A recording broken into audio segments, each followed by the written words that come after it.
তুই আন্দোলনে যাস, তোর কি জানের মায়া নাই? না, আমার জানের মায়া নাই। রক্ত যখন দিয়েছি রক্ত আরো দেব, তবে এদেশে যুদ্ধ লাগলেই পালাবো। আজকে কোন শালায় দেখি আজকে রাস্তায় নামে এককে গুলি করে তার খুলি উড়াই দেব। আমার মতো প্রশিক্ষিত বাহিনীর সামনে যে দাঁড়াবে তার আজকে খুলি উড়াই দেব। এই বড়া, এই কোথায় যাস বল, বল কোথায় যাচ্ছিস বল। আমি আন্দোলনে যাচ্ছি। কি তুই আন্দোলনে যাস, তোর কি জানের মায়া নাই? না, আমার জানের মায়া নাই। রক্ত যখন দিয়েছি রক্ত আরো দেব, তবে এদেশে যুদ্ধ লাগলেই পালাবো। এই বড়া, কি বললি কি বললি? স্যার মুখ মুখ ফসকে বাইরে হয়ে গেছে। আরে তোর মনে তো আমি দেশপ্রেম দেখছি না রে, তুই দেশপ্রেমিক না। আরে আরে স্যার, আপনি ভুল ভাবতেছেন।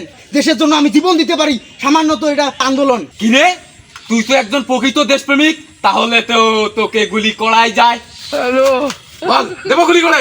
স্যার স্যার, এক মিনিট। ওরা কেন? এই বেড়া, তুই আমাকে ঘুষের অফার দেস? আমি একজন অশিক্ষিত প্রশিক্ষণহীন বাহিনীর লোক, এককে গুলি করে যাত্রা করে দেবো। স্যার, এক মিনিট। যেমনে হোক এই অশিক্ষিত বাহিনীর এখান থেকে পার হয় লাগবে আমার। স্যার, হ্যাঁ এবার আমি দেশের জন্য জীবন দিতে রাজি। আপনি চালান গুলি। দেব গুলি করে? চালান। তাহলে ঠিক আছে, মরার জন্য প্রস্তুত হ।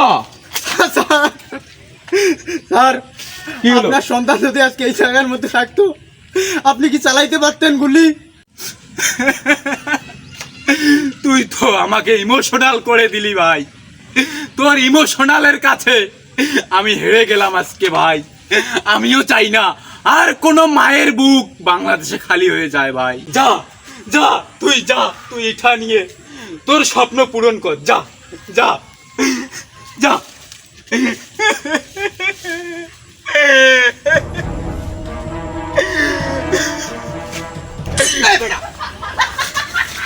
অনেক জ্বালাইছিস তুই আমারে।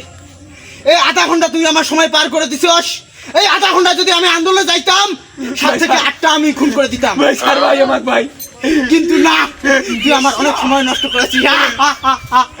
এখন আমি তোকে উপরে পাঠাই দেব।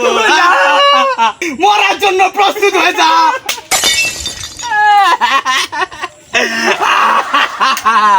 আরে বেটা, এটা ছিল নকল পিস্তল, আর আমি এই রাস্তায় ব্যারিকেড দিয়ে আসল দেশপ্রেমিক, আসল লোককে আমি চেনার চিন্তা করতেছি ভাই। এখন হবে তোকে মারা। চাচা, চাচা, বোন বিরান বাঁচাও।